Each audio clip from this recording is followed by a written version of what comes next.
Welcome to the battlefield, my warriors. This isn't really a real talk thing like I was talking about in my intro vid, but a while back, I gave my testimony and it ended up being 23 and a half minutes long.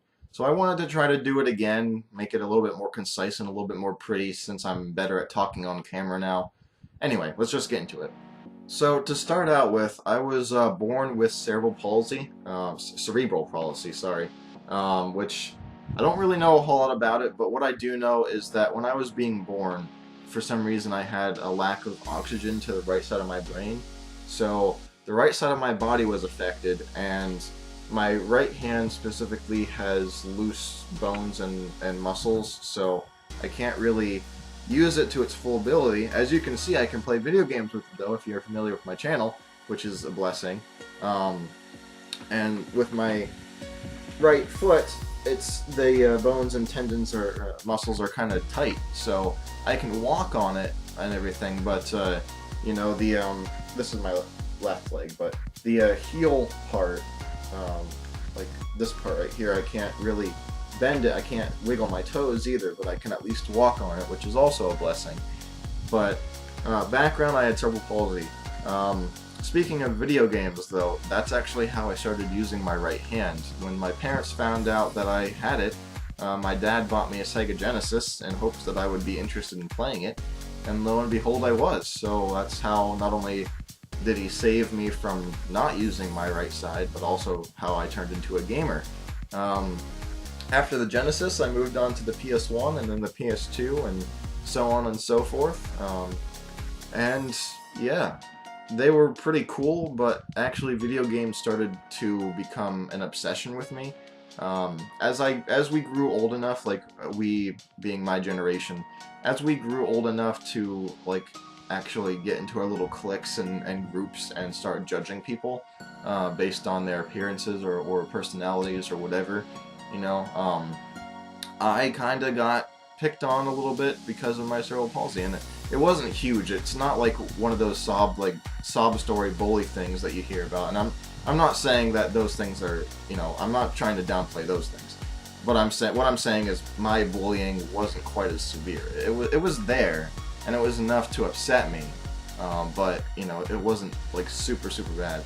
But I was bullied a little bit, and then I was also shy. Like I was very shy as a person, so those together kind of made me an outcast a little bit with very few friends.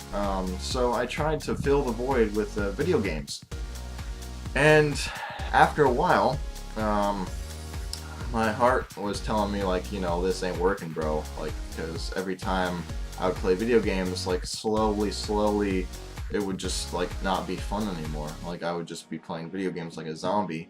And if anybody told me I had to get off for whatever reason, it didn't even have to be like, okay, you've been playing too long. You could be like, okay, dinner time, or okay, bedtime. You know, I could have been playing 7, 8 hours before that, and I would have got off and I was super mad.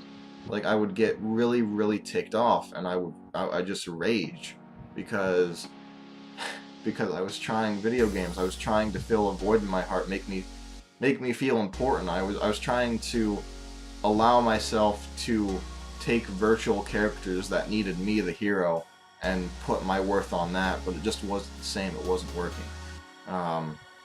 So it made me a very angry and bitter person. And I became to hate people even more. Because I like saw that they didn't really want me around, and I wasn't really man enough to go up and try to make a friend myself. So you know, I put all the blame on them. But later, after a few moves, we moved to Pennsylvania after my parents split, and I met these two guys who kind of forced themselves into my life, which normally isn't the best way to go about getting friends, but it worked for me, so I guess that's okay. But they kind of forced their way into my lives as friends. They ended up being Christians too, but they didn't like force Christian stuff on me. They just forced themselves in as friends. Maybe not much better, but you know, that's what happened. So eventually they started inviting me to these things, and I had been brought up in a Christian home before, Christian so to speak, God was mentioned every once in a while. We went to church every once in a while, but it wasn't really, like one of those things where we get together and pray or read the Bible or whatever.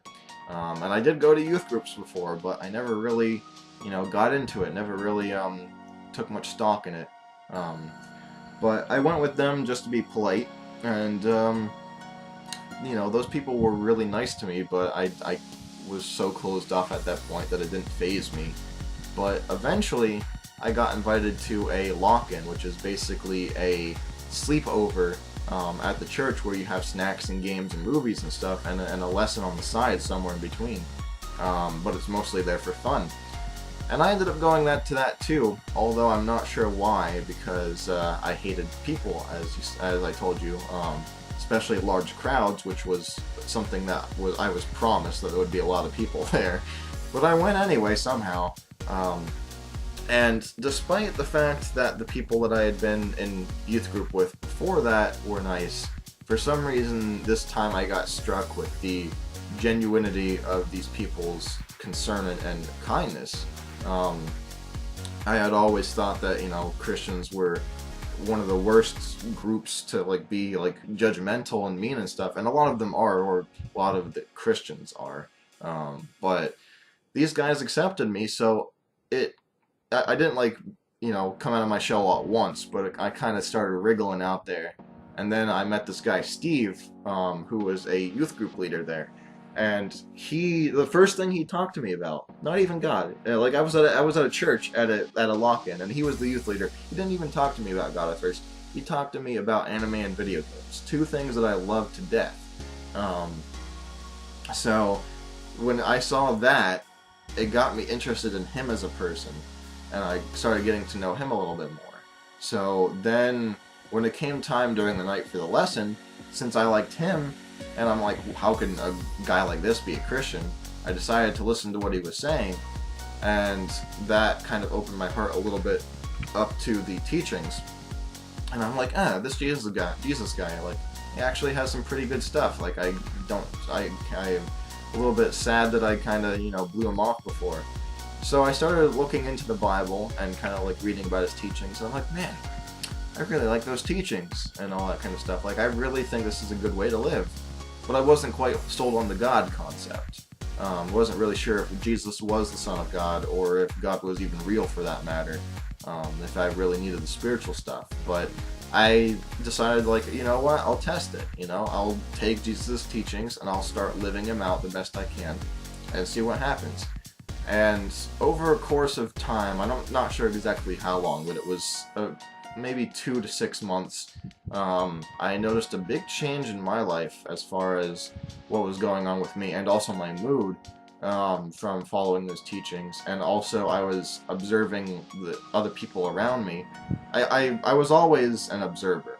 Since I was an outcast, I always observed people, and part of the reason why I was so hateful to people was because I would always take the stance I'm glad I'm not with them because they're doing stupid stuff. They'll be here and they'll be getting in trouble or whatever by doing whatever, beating up a kid or making fun of the teacher, or as we got older, getting into drugs and sex and stuff. I'm like, I'm smarter than that. I can clearly see these people are destroying their lives. I'm obviously better.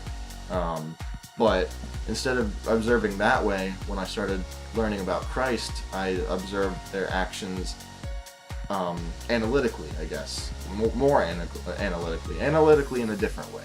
I started seeing that, yes, their actions were still destructive, but I also noticed that what they were doing was exactly the kind of stuff Jesus was talking about when he was saying, look, these people do this, and then look what happens to them. Or, don't do this, otherwise this will happen. And I'm like, man. So then after that, I decided that all the questions I had about God throughout the years, I would ask the leaders. That included the pastor and Steve and all those people. And even though I liked them, I'm like, if this is really worth it like they say it is, then I'm just going to ask them all the hard questions, and I'm not even going to care. I'm not even going to care if I make them cry.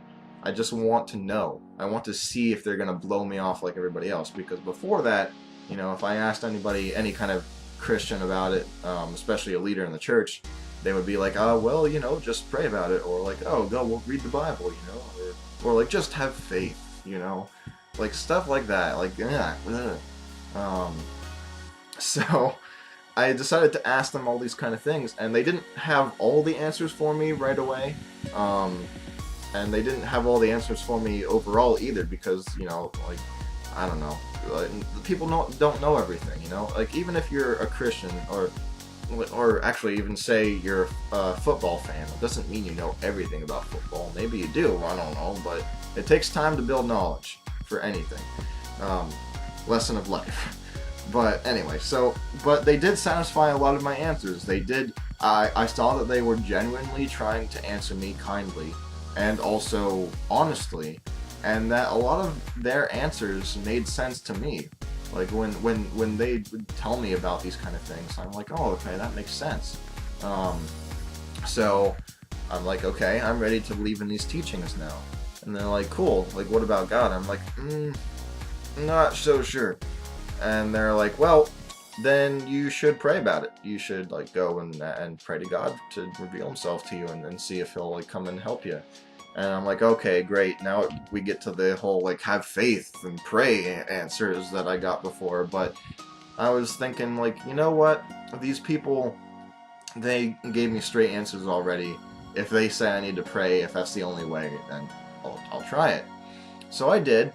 And I didn't necessarily feel anything at that moment, but a few more months down the road, I not only had my life changed even more drastically from following his teachings, but there was just a moment where I kind of reflected on that. Like, it's something that can happen so subtly that you don't even really notice it, but like another, like, 3 or 6 months down the road, all of a sudden I'm sitting in a youth group one day, and I, like, just think, like, back, like, a whole year from now, look where I am. And then I just had this, like, feeling hit me. Like, I felt like God was speaking to me, and that he was tangibly real, that he was, like, in front of me.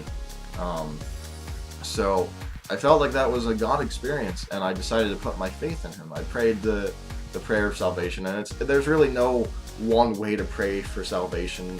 It's pretty much just telling Jesus, like, hey, I think you're real. I want to live my life with you. I want to serve you. I want to love you. I want to be with you. You know, you can word it however you want, but the point is, I prayed that prayer in my own way. And then after that, like, I started becoming a little bit more aware of things that God was doing in my life, and I would continue my research. I would continue reading the Bible just to try to learn about it. I would continue, anytime I came across something that seemed out of place to me or contradictory, I would always take it to my leaders, and I would do the research myself. And so far, I have not found anything that gives me a red flag as far as the Bible's validity and truth. And honestly, either way, another thing that I kind of think is that it's so great, it makes me feel so alive in the first place, that if it even had a chance at being not true as far as the spirituality goes and just being a good teaching book, like, why wouldn't you want to follow it? Like, I feel so amazing from following Jesus all these years. So, you know, that's kind of my story. Like, it took a long time. It wasn't until around age 13 that I decided to explore the possibility of Christ at all, let alone it took me an entire year after that to really even come to faith in him. I'm just glad he was patient with me enough. But that's how I came to faith. And I still to this day feel like it's logical. So I just wanted to share my testimony with you guys. I don't know if you guys have had similar experiences, or if you guys have had experiences in the other way or not, but I just want to encourage you, you know, like, it is logical to believe in this stuff. But anyway, I'm going off on a tangent. I just wanted to share that with you guys, and I hope that you got something out of it. So, next few episodes, I'm not sure what's going to be talked about, but we shall see. Anyway, if you liked the video, leave a comment, like, and subscribe, and I will see you next time.